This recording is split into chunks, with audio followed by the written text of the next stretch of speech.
This week in my new series, the Post-2020 Neo Church, I introduced the new groove, which was Paul's groove, which kind of makes it an old groove, but it's a groove for today's church. Are you ready? Welcome to the Church 2060 podcast, where we talk about all things church, where we've been, what we've learned, and where we're going. I'm Mike Brewer.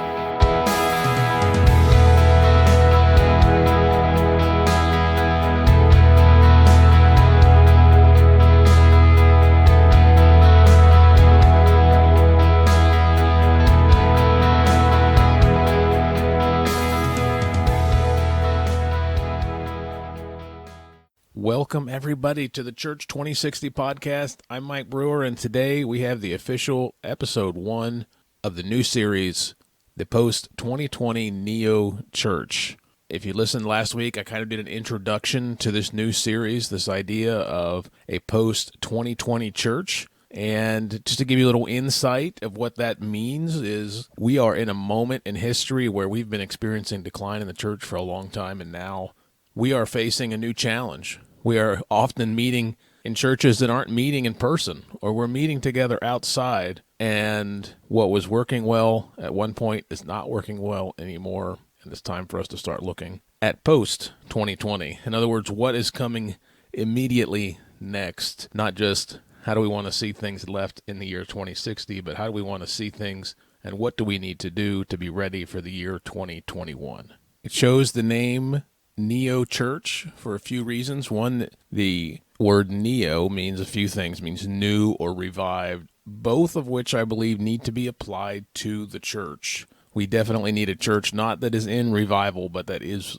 revived. We need a church that is new, facing the new challenges, facing the new culture, and to be ready for what that brings. Now, you might be thinking, Mike, I see what you're talking about. Churches are in decline again. We're seeing a problem. We're seeing drive-in services with failing numbers where they used to be great. We're seeing online engagement that once was great just a few months ago, now is tailing off.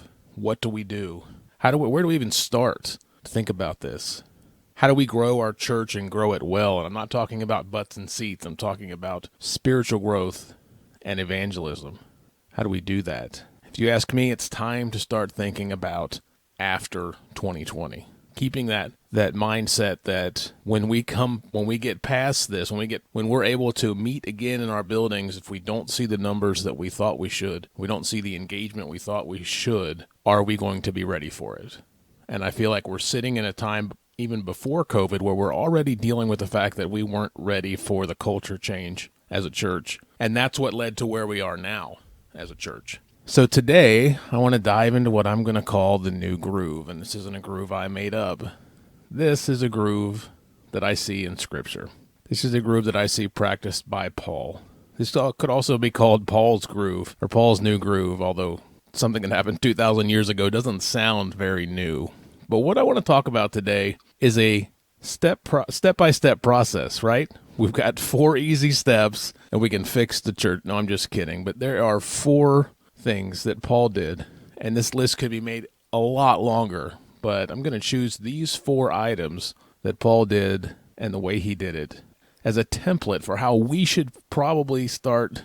This is how we should start facing this post-2020 culture and start facing the Neo Church. Start getting used to the idea that we need a revived church with a new approach and a new outlook. So if I could, I'd actually like to get into the book of Acts just a little bit. I'm just going to read some short passages about the Apostle Paul, and we'll go from there. So what I want you to remember about Paul's missionary journeys, he basically had 3. And Paul would go town to town preaching the gospel. Paul would develop churches. Paul would raise up leaders. Ultimately, for that all to come crashing to an end when Paul decided to go back to Jerusalem. But let's start here. I'm going to start in Acts chapter 9 and just give a glimpse early on of what was going on in Paul's mind and ministry. Paul had just recently been saved, and Acts chapter 9, verse 19, and I'll just read a few verses, reads like this. It says, "Afterward he ate some food and regained his strength. Saul stayed with the believers in Damascus for a few days, and immediately he began preaching about Jesus in the synagogues,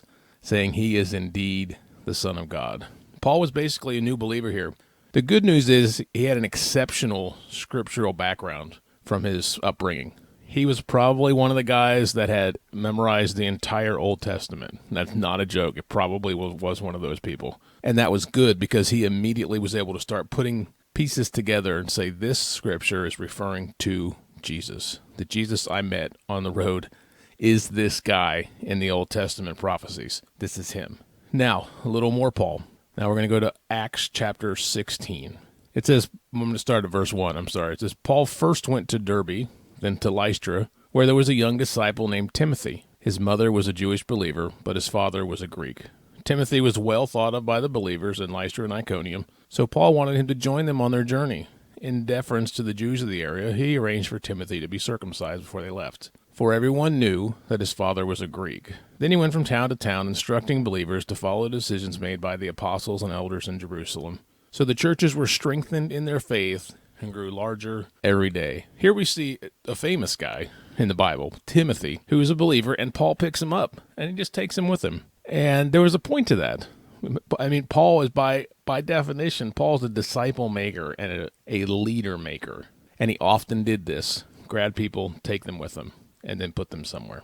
That was Paul. Let's go one more spot. And I know I'm just going through this pretty quick, but you'll see where I'm headed soon. As I'm sure if you listen to this at all, you eventually pick up where I'm going. Maybe you do. I assume you do. But I'm going to go to Acts chapter 18 real quick. It says, Then Paul, verse 1, left Athens and went to Corinth. There he became acquainted with a Jew named Aquila, born in Pontus, who had recently arrived from Italy with his wife Priscilla.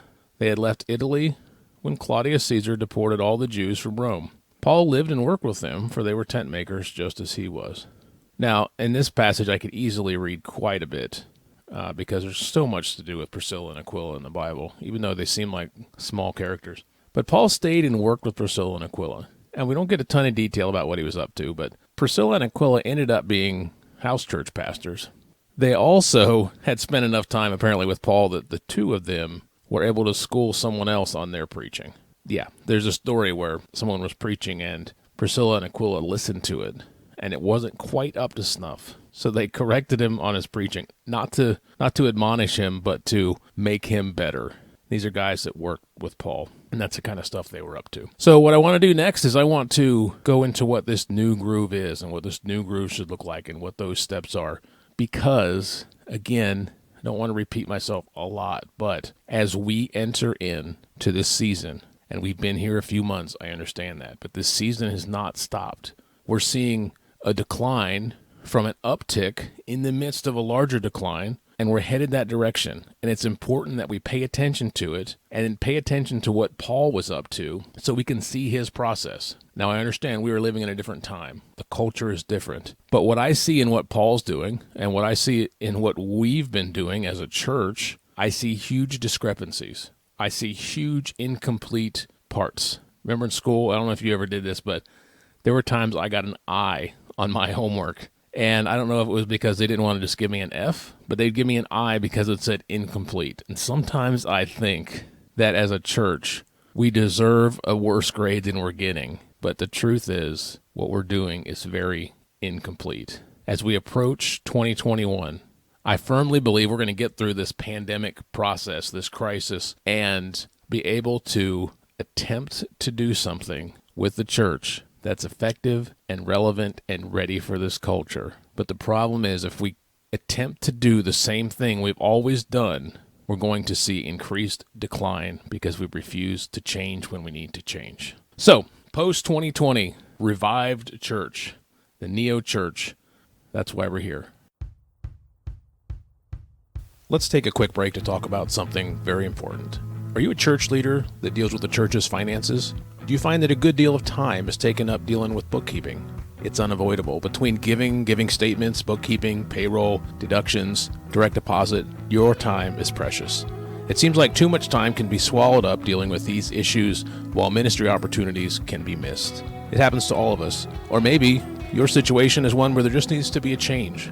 It's a very big deal to have someone who is fully invested and understands the liabilities involved. Did you know that more money is lost through bad bookkeeping than is spent annually on global missions? That's a true story.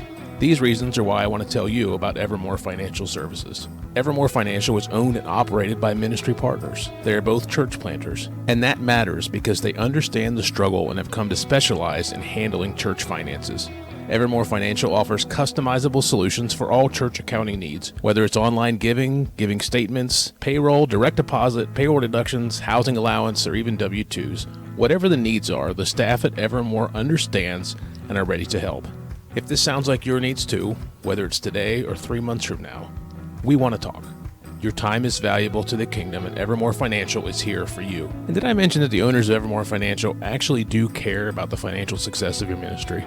They do. They really do. For your peace of mind, Evermore is invested in current technology to make sure that your convenience, privacy, and security are always a top priority. Through our cloud-based accounting software, you can have immediate and always up-to-date access to any of your accounts from anywhere, anytime. Your peace of mind and accessibility are important to us, so we always want you to have easy access to your books. While we can assist any business that is looking to grow, Evermore Financial Services specializes in nonprofits, particularly church planning and operations. Don't just take our word for it. Check out this testimonial from a local church. Evermore Financial Services continues to be a fantastic partner of ours. Not only are they consummate professionals in all of their interactions, but they provide us with a personal touch in helping us to manage and plan our financial strategy. Their attention to detail is a strong point in their process, and they are incredibly proactive, helping us to anticipate and plan for financial events. Their integrity is impeccable. If you have a church, nonprofit, or a small business that could benefit from a financial supporter, you would be well served to partner with Evermore Financial Services. If it sounds like this could be a fit for your needs, let me know. If you're thinking that this might be a need down the road, we want to hear from you. We get it. If you have any questions or you're ready to talk, email me. I am Mike at evermorefs.com. That's Mike at evermorefs.com. We're looking forward to hearing from you. And in the meantime, check us out at evermorefs.com. It's time to take a look at 4 things that Paul did in the book of Acts as the church was being formed, and take a look at those 4 things and see how we can apply them to our cultural context now, because I believe they all can, and this is something that we need to do as we try and move forward with the post-2020 neo church. Okay, I'm going to read through all the 4 of these, and then I'm going to spend a little bit of time talking about each one of them. Number 1, preaching the gospel. Number 2, forming biblical communities. Number 3, making disciples. And number 4, raising up and sending out leaders. Now, those all sound very simple, but the problem is, as a church today, we tend to do 1 or 2 of those very well, and then that's where we stop. Hence the reason why we continue to see decline, as well as the fact that we continue to not try our best to engage the culture we're in and expect the culture to change for us. So, number 1, preaching the gospel. We just read a little while ago, as soon as Paul became a believer, he started preaching the gospel. And I understand that is a unique situation because Paul was Paul. Paul had the background, the conversion, and the story like we don't have. But as a church, foundationally, number 1, we need to be preaching the gospel. I understand there's a lot of things we can talk about that are relevant, but preaching the gospel has to be number 1. It has to be our foundation and our starting point. It's one of those things. If you say you're planting a church and you're not preaching the gospel, you're missing the mark. You're already off course, and you wonder why church plants fail within 6 out of 10 of them fail within the first 5 years. Okay, I don't want to get off track there. But number 1, preaching the gospel has to be the foundation for everything we do. Number 2, forming biblical communities. Now, this sounds a little bit different than what we're used to because this is the anti-Sunday morning church service. We believe we're a community. We call our church a community, but what do we do on Sunday mornings? We go in, we maybe talk a little bit, shake some hands, get some coffee, maybe have a donut. But then we go in, we sit down, face forward, sing a few songs, hear a message, and leave. Maybe talk a little bit more, but it's not real community. What Paul did as he set up these house churches going town to town is he developed community as well as taking people with him. There was never a time where anybody was going at it alone. Now today, when I think about building biblical communities, I think there's several ways we can accomplish that. Number 1, the easiest way is small groups. 3 or 4 or 5 or 6 or up to 10 people to get together in a smaller group, reading scripture together, praying together, doing life together, even though I think that's a terrible phrase. Spending a few hours a week with someone is not doing life, but you are developing community that way. When you can discuss the scripture or discuss a message you heard and pray about it together and figure out what God's trying to teach you together, engaged, because the crowd is small enough to where you can engage with each other. And then knowing what's going on in people's lives and being able to pray for them. That's community. Another way is through what the model we're seeing now of the house church. 15, 20 people gathered into a home, hearing a short message, having discussion, breaking off into smaller groups, having more discussion, having a chance to one-on-one pray with somebody else, pray for somebody else, take communion together in those homes. Work together to find things that you can tithe to. And I'm not just talking about the local church. I'm talking about taking on projects like making sure that kids who don't have water in foreign countries have water, or making sure that kids in the town you're in have food when they go to school for lunch, or have food when they go home. Those kind of things build community. Reading the scripture together, praying for each other, knowing what's going on in someone's life, working together for some common good. That's biblical community. It's hard to do those things on Sunday morning. And I'm not saying we don't need Sunday morning. I'm saying we need community. We need to build that community. It's not going to build itself. It's not going to handle itself. In my opinion, a lot of people don't go to church because they don't see any value in it. They go in, they leave. They don't really get to know anybody. They get a lot of people that say hi or shake their hand, and they can find where the coffee is. But when somebody needs community, when someone needs to be engaged with one-on-one and to have a relationship develop with them, it's much easier to do that in a small setting. I've seen new believers and non-believers grow in their faith in smaller settings far more than I ever have on a Sunday morning service. It's just real. Someone's more likely to come to your house than they are to a Sunday morning service in a church full of people that they don't know. They don't want to be the lab rat or the specimen that everybody comes and talks to and hangs out with for a few minutes and then sends you on your way. It's just much easier. And this is part of what I always say. People tell me, Mike, I can't just go up to a stranger and share my faith. I'm not built like that. And I say, okay, great. Let's talk about how many people are already in your life that you're friends with or acquaintances with that you haven't shared your faith with there.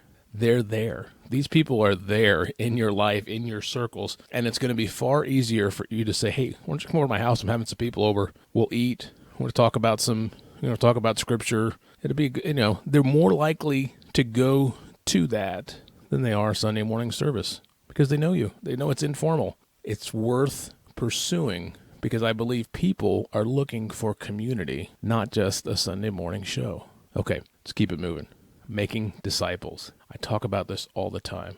Number one, we have to be willing to be discipled. And number two, as church leaders, we have to be engaged in intentional discipleship. I don't care if it's one-on-one. I don't care if you have a group of people that you take through it yourself, but they need to be experiencing what it's like to be biblically discipled.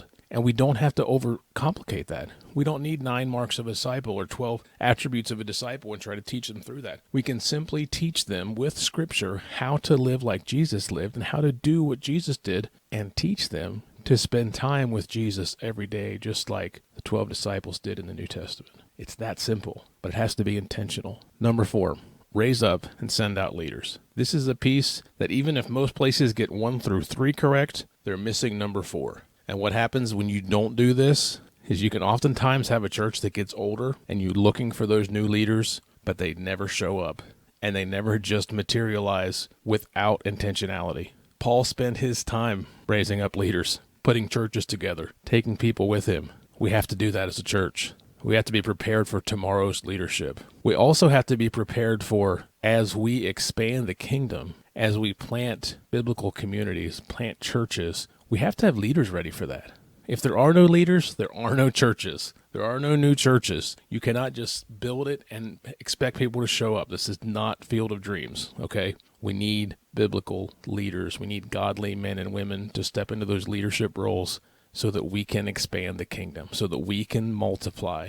It has to be there. And I know this list sounds simple, but this is what Paul was up to. Paul's wake, when he was finished, was a functioning church. Churches town to town, living in community, sharing the gospel, making disciples, being discipled, creating new leaders to go do it some more. Paul didn't stop, and the church stopped with him. Paul did these things and trained other people to do them too. That's why the church is here in the way we see it.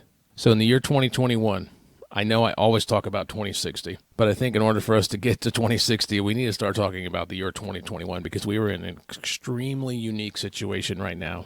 And business as usual is not going to answer the questions. Business as usual is not going to address the problems. We need to be preaching the gospel, whatever that looks like. If that's one-on-one with people you already know, one-on-one with people we already know and that are in our circles, great. If it's in a house church, in a biblical community, great. Sunday morning, great. But it has to be done. Biblical communities, in my history, more growth has come from these smaller one-on-one, one-on-two, one-on-five, these relationships, these moments, these intentional discipleship moments happening all the time, happening through the week, happening in one gathering. That's where the real growth has come from. We have to have it. If we want the church in 2021 to reflect something other than the decline that it's been experiencing for the last 20, 30, 40 years, we have to be willing to change what we do. And I believe if we simply modeled what Paul did, not try to make up our own story, not try to say, well, we decided that on Sunday mornings we're going to go this route, and that should take care of it. We need to create community. When we expand, we need to stop worrying about having the new, shiniest, best building. We can just meet in somebody's home. We can share the gospel. We can pray together. We can love one another. We can take communion. It can happen. And I believe if we start doing these things right now, we can be prepared for what's next. We can be prepared for next year. It's the same in business or in our finances, right? If I want to be prepared for retirement, I start saving right now, or I should have started saving 20 years ago. Instead, now we find ourselves in a place where we didn't change when we should have started changing and we're seeing decline, but now we have a new route we can take. We have a new groove. We can put ourselves in that groove now to avoid the pitfalls that we keep finding ourselves in. Paul preached the gospel. Paul formed biblical communities. Paul was always making disciples, and Paul was always raising up and sending out leaders. We have a new groove. Let's face 2021 already prepared and already in the new groove. This has been the Church 2060 podcast. Thank you so much for listening. If you've liked what you heard, please hit subscribe and you will be notified when new episodes drop. Also, if you have any questions, comments, or concerns, I am at Church 2060 online. And until next time, may hope and peace be with you.